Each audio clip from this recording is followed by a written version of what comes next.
Hey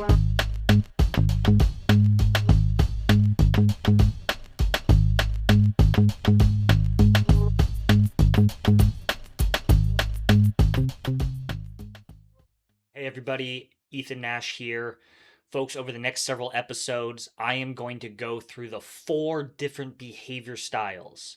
Now, these 4 different behavior styles, these are similar to the styles you would see in something like DISC or the colors model. So it's generally a well-used model, and it's the model that we use in our workshops at Nash Consulting. Now, one of the main differences with our model versus other people's models is that our model is mostly based on how you show up to other people, meaning it's less around how you personally feel. Now, how you feel and how you show up to others, there's a lot of overlap, but when we do this workshop with people, we actually have other people fill out a survey and do some activities to give you the data on how you're perceived by them, how you show up to them, which we find is really valuable knowledge and information in the workplace, knowing how we show up to other people. So, in today's episode, we're going to go through the first behavioral style, which is the analyzer. Now, a few notes.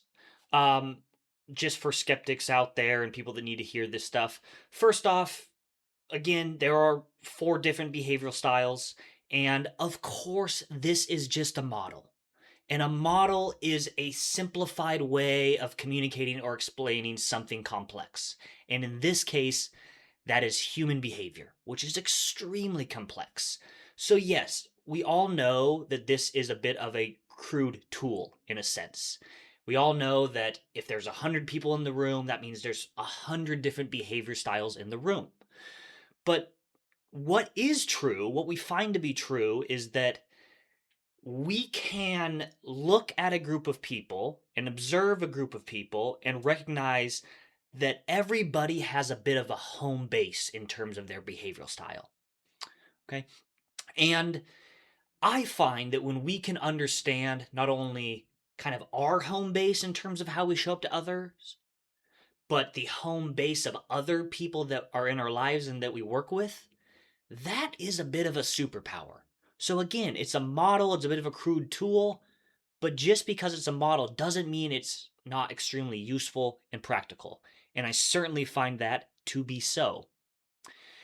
When we understand the behavioral styles, I think it gives us enough information to recognize our own strengths in terms of how we show up in work, as well as areas that we might need to adjust to better meet the needs of others. And I think the real benefit comes from once we understand these different styles pretty well, we can start identifying them amongst those that we work with. And when we can do that, it allows us to communicate and work with others in a way that is going to maximize your chances of building trust, respect, understanding, communicating clearly, and so on and so forth. For example, once I understand the different styles, I can say, okay, this person I work with, this person just needs to talk to think, meaning they just need to kind of just like use a lot of words to process their thoughts.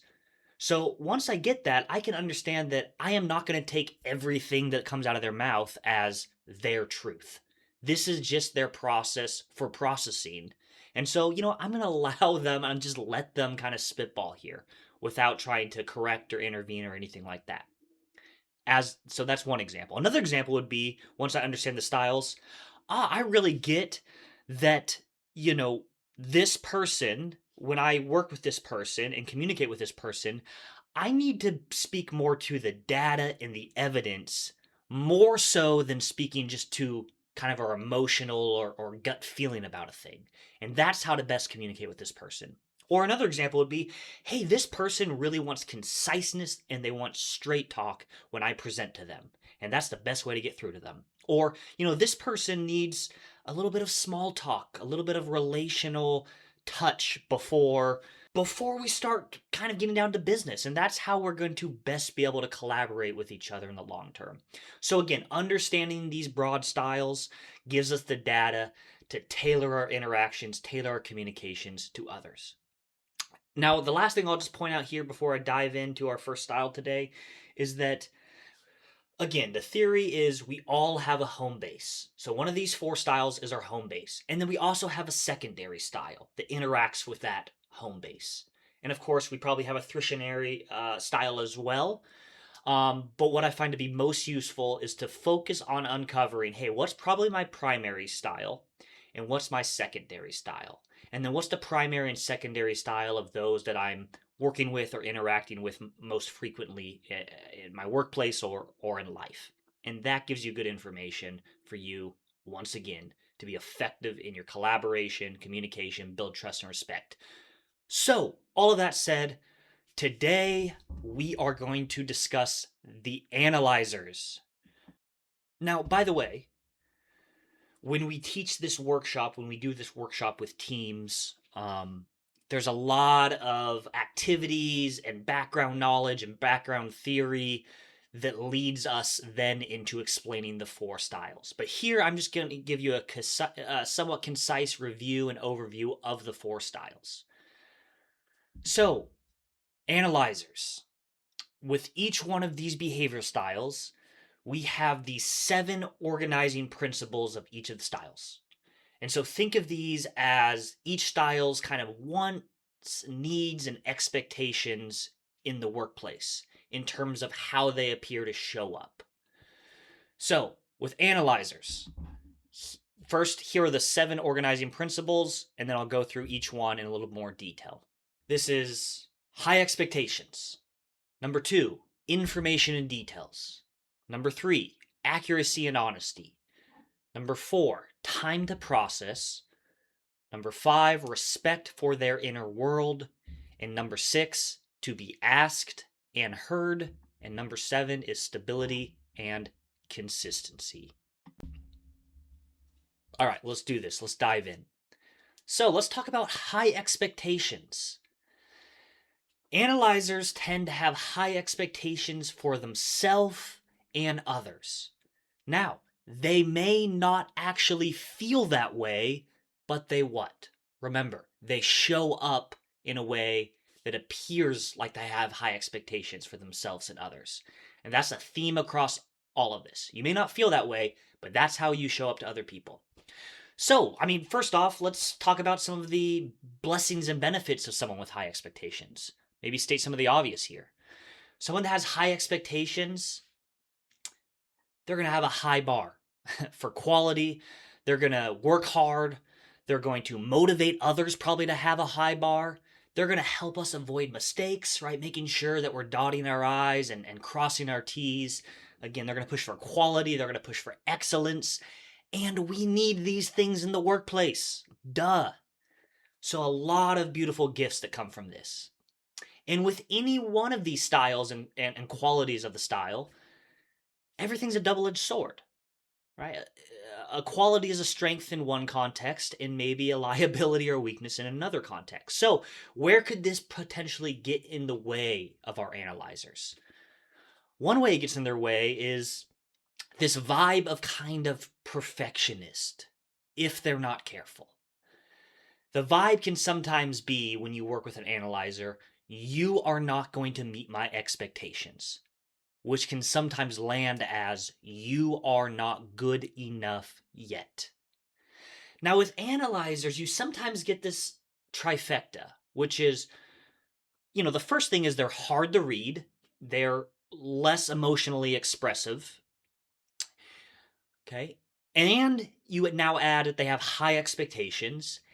And you add the fact that because of these high expectations, they tend to point out the errors and misses more than the wins and successes. Like they don't give praise as easily.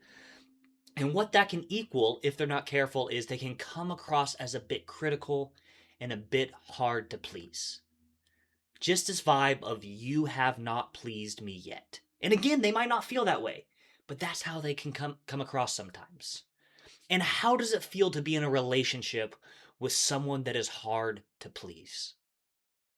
Not always good. And as my dad says when he teaches this workshop, it's kind of this vibe of like, hey, honey, I told you I loved you when I married you. I'll let you know when I change my mind. Why do we have to keep rehashing this? All right, so you can see how this can turn into a relationship issue. If you feel like you can't meet their expectations and you don't give a lot of praise, it can be a relationship issue. And again, this is if they're not careful. We all make adjustments to show up with a lot more emotional IQ. And so the adjustment that analyzers might need to make here is yes, keep having high expectations. That's a gift, and we need those people around. And add in a bit more praise and give more compliments. And what that will equal is people are going to be more motivated to hit your high expectations. So keep pushing for excellence. And when you add trust plus pushing for excellence, that's a pretty powerful combo. All right, so that's all about high expectations. The second vibe or organizing principle of an analyzer is information and details. Tell me more. I need more information. I am not ready to decide yet. I need more data.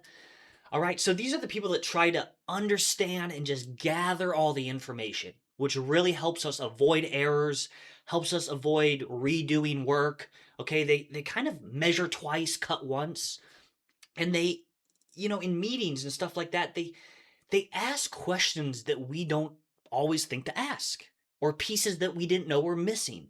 And this is clearly invaluable. Now, the double edged sword here is not having enough information can be stressful, which can cause them to slow down even more, to gather more information, which can sometimes slow us down more than that is necessary, or it could prevent us from just kind of learning as we go.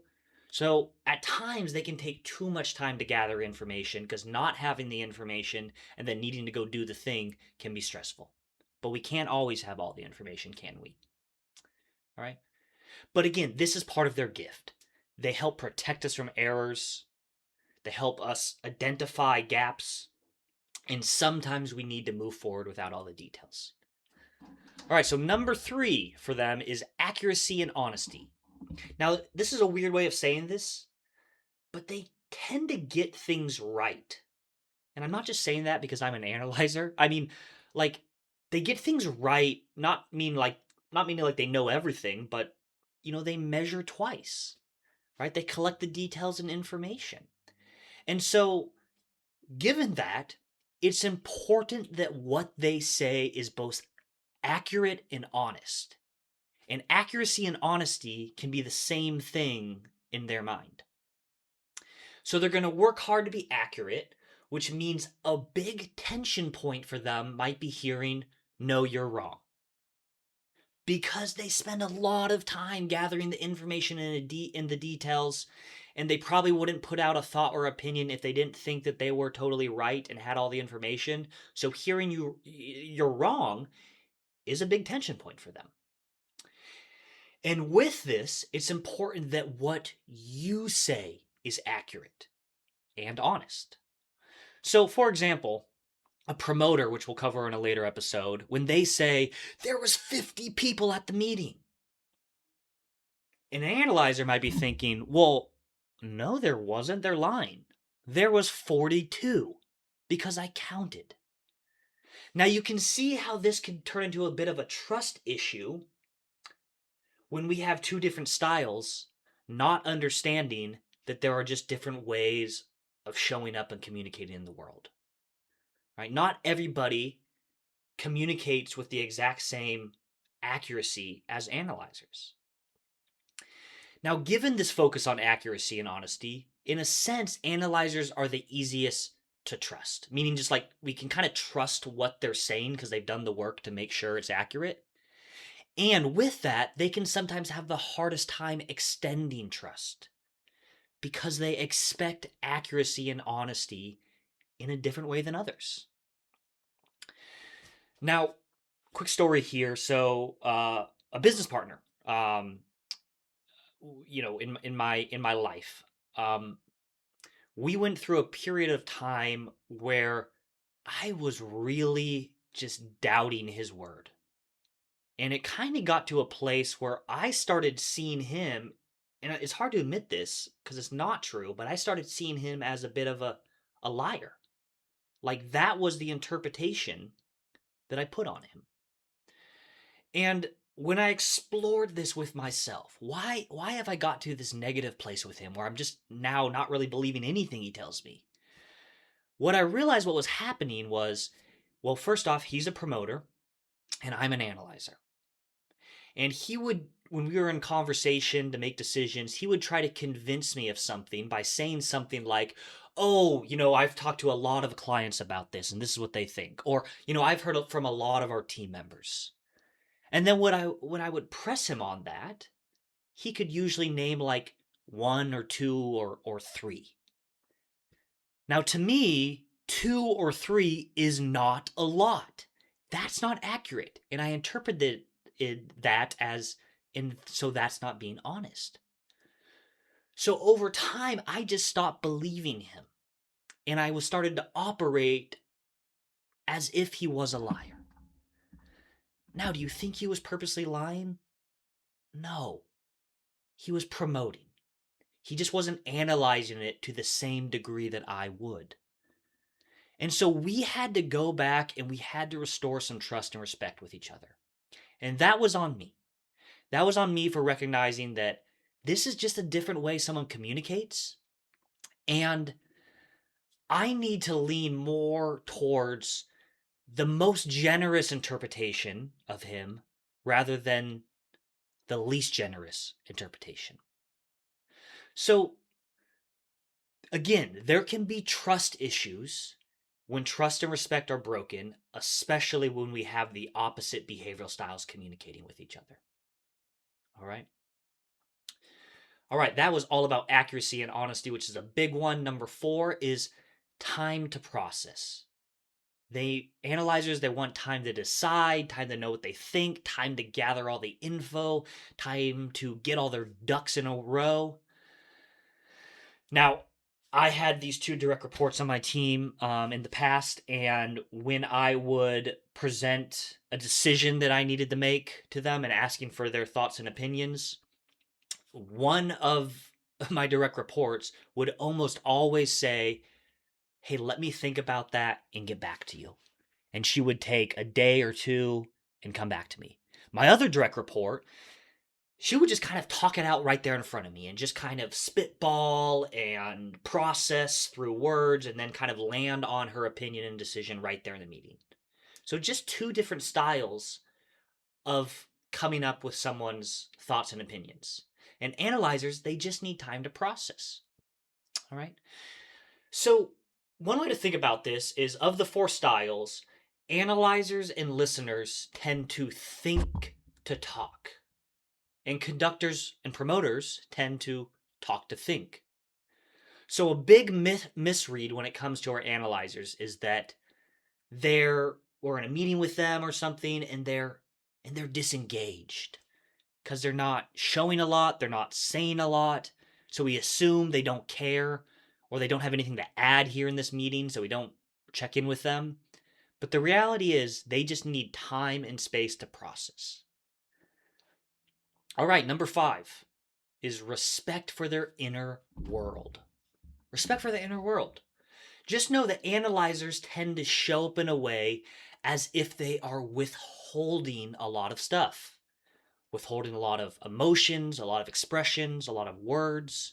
So again, a misconception we can have with analyzers is we don't know what's going on inside their head. So when there's a gap, we tend to make up negative things. Oh, they just don't get it. Or they really don't get how big of a deal this is, do they? Or they just don't care. And this can hurt when people assume this about us. So just remember that analyzers, they actually feel very deeply. And they don't necessarily show what they're feeling outwardly. And what really goes a long ways for them is to check in with them, to ask them, hey, what are you thinking? What's going on? What are you feeling? And that shows them respect for their inner world. Because again, what's happening internally, we don't see outwardly. All right, so number 6 is to be asked and heard. Now, of course, everybody wants to be heard. So I'm not saying the other 3 styles don't. I'm just saying that if analyzers have something to say, it can be really stressful if we don't hear them out. So in a meeting, imagine this. We have a 60-minute meeting. We haven't heard anything from this analyzer in the room. And at minute 47, this analyzer speaks up. It says, hey, I have an idea. What about this? And then we say, oh, no, I don't think that will work. That doesn't really make sense. Anybody else? Now, that might not feel great for a lot of people, but for an analyzer, that hurts. Because that might have been the one time they were going to speak up in that entire meeting. Because again, they're processing, they're making sure what they say is accurate and honest. And that was the one time they were going to speak up. And we just kind of brushed it aside. So they think deeply, but they may not say as much. So being asked for their opinion is a sign of respect. Or when they share an opinion, to be curious about that and to ask more questions about that goes a long ways for them. Okay? Now, last but not least for them, number 7 is stability and consistency. Analyzers are indispensable when it comes to things like noticing when we need more consistency or we need more clear processes. Consistency is incredibly important for the workplace. They help keep us out of trouble because of this. They help us stay the course. They help keep us all on the same page. Extremely valuable. And what would be the flip side of this? Like, what could be some challenges for them? What might they need to adjust? Sometimes I find that analyzers can show up or be interpreted as they're change resistant. Because again, focus on stability, focus on consistency. All right. And because of that, they're asking a lot of questions. They're kind of trying to poke a lot of holes in things, or that's how it appears. And we say, oh, they're change resistant. Now, their vibe might be, hey, let's not change just because someone has a brand new idea. Let's not make a bunch of radical changes. Have we thought this through? Now, can you see the blessing in that? That helps us notice things that we might be missing. But can you also see how an analyzer might need to adjust? They might need to also take a little bit of time to point out what's good about an idea or how it might be a benefit or how it might work. And then when they start pointing to things that we haven't completely thought through or is a bit inconsistent, we're more likely to hear those and accept those things. There was a guy on my team who was kind of criticized for being just a naysayer when it came to our discussions and decisions. And I mean, you could tell that this was kind of getting him down. He recognized that he was being perceived as a naysayer. And so what we decided to do is give him a special role in our decision-making process and to announce this to everybody there. To say, hey, okay, folks, we're going to discuss this. And you know what? This guy over here, I want you, as we're talking, like your role is to play devil's advocate. Your role is to just kind of help point out where we're a bit inconsistent or where things don't totally make sense or where you see gaps, because we need that in order to get to the best possible decision here. And so I invited him to play that role. And just so it wasn't totally weird, I invited another person to also play that role in the same meeting. And so he was given permission right there to utilize his strength. All right. So there you got. There you got it. There you have it. Analyzers, top 7 wants, needs, and expectations. Now, with each of these behavior styles, I'm going to give you 3 suggestions on what you should consider when working with an analyzer to work with them best. And then I'm also going to give you 3 suggestions on what analyzers should be careful of in order to work best with other people. So, 3 ideas for what others should consider when working for analyzers. This is kind of a summary of what we've talked about here. Number 1 is give them time and information. Remember, analyzers, they need details, they need context, they need space to think before they're ready to decide or speak. And so, for example, sending them information in advance is helpful. Maybe avoiding pressuring them for instant answers or giving them time to process. All of that shows a lot of respect. Number 2 is be accurate, be clear, be honest. This is how you speak their language. Analyzers tend to value precision. So when we overstate things or exaggerate things or, things like that, it can sometimes be hard for them to hear. So be specific, be factual, and be willing to clarify. And number 3 is ask for their input and listen carefully. Again, analyzers don't always jump into the conversation, but that doesn't mean they're disengaged.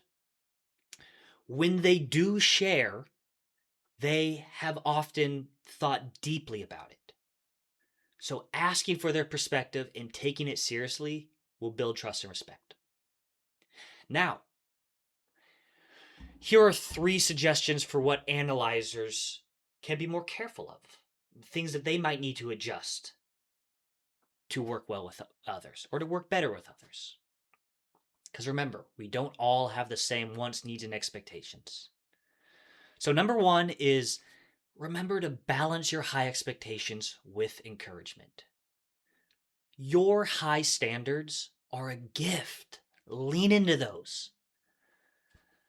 But if people mostly hear what is missing or what is wrong, they can kind of experience you as just a critical person or someone that's hard to please. So again, keep the high bar, but pair it with praise, pair it with recognition, pair it with encouragement, and you're going to build a lot of trust and respect. And people are going to be more willing to meet your high bar. Number 2 is don't let the need for more information slow everything down. Look, details do matter, but sometimes a team just needs to move forward before everything is fully known. So practice asking, hey, do we have enough information to take the next step? Rather than waiting for every detail to be resolved. And number 3, just be mindful of how your inner world is interpreted or experienced by other people. Because analyzers are less expressive, analyzers sometimes get misread, and they get misread as disengaged or unhappy or resistant or uncaring.